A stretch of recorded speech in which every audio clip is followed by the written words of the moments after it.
they stopped doing the most political thing they were doing before, which was to say, okay, we know what countries used to be able to produce. We're going to use those as a baseline, and we're going to pretend that everybody's cutting. So the numbers that we just heard are really higher than the actual cuts that were taken, because more than half of the countries involved, of the 23 members, only 8 of them really were able to take cuts. So, we are now getting to the point where they are a little bit more transparent.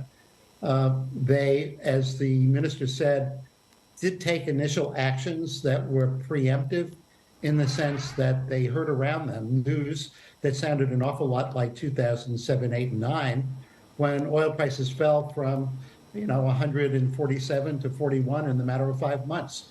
And they didn't want to have that happen again. But what went on this weekend has nothing to do with that. What went on this weekend was a really ultimate failure of the Saudis to marshal together all of the members to share with them what they thought was required to bring better prices into the market. And better prices is really what they were aiming at. We've been in a trading range. That trading range appears to have been unacceptable to them, largely because they have a fiscal break-even, a budgetary break-even price that is significantly higher than $70 to $75 a barrel.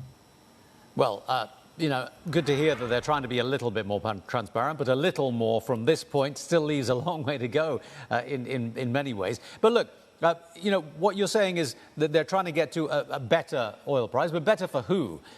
It's certainly not better for the consumers for it to be going up. And what does the market say to this? Because, okay, we've seen a little bit of a pop right now, but is the price of oil that we're seeing right now a reflection of real supply-demand statistics, or is it a reflection of trading and expectations?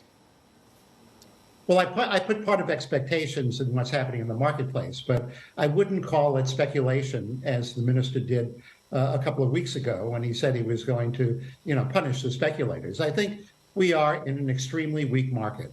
We're in an extremely weak market in part because of the demand side. We have demand in the 3 largest consuming countries in the world, China, the European Union, and the United States, that is disappointing. And it's disappointing in a very big way. We had an initial spurt of demand growth in China, and then it's fizzled out. And the data coming out of China are, from an economic perspective, not really